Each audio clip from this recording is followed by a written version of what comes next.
পঞ্চমুখী হনুমান হলেন সংকটমোচন হনুমানের একটি বিশেষ রূপ, যা 5টি মুখে এবং 10টি হাতে থাকে। এই রূপটি সুরক্ষা, সাহস এবং আশীর্বাদ লাভের জন্য পূজা করা হয়। এই রূপ ধারণের কারণ হল শ্রীরামচন্দ্রকে অহিরাবণের হাত থেকে রক্ষা করা।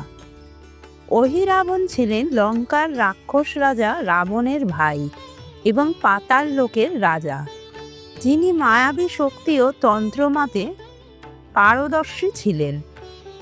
তিনি রাম ও লক্ষ্মণকে পাতালে অপহরণ করে দেবী মহামায়ার কাছে বলি দিতে চেয়েছিলেন, কিন্তু হনুমান পাতালপুরে গিয়ে তার মায়া ভেদ করে রাম ও লক্ষ্মণকে উদ্ধার করে নিয়ে আসেন ও অহিরাবণকে বধ করেন। এই পঞ্চমুখী হনুমানের 5টি মুখের আলাদা আলাদা বিশেষ দিক ও দেবতা রয়েছে।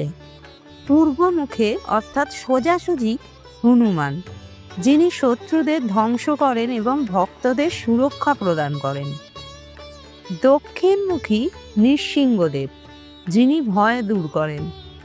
পশ্চিমমুখী গরু, যিনি দুর্ভাগ্য দূর করেন। উত্তরমুখী বরাহ, যিনি সম্পদ ও সমৃদ্ধি প্রদান করেন। এবং ঊর্ধ্বমুখী বা আকাশমুখী হল হয়গ্রীব, যিনি জ্ঞান ও দীর্ঘায়ু প্রদান করেন।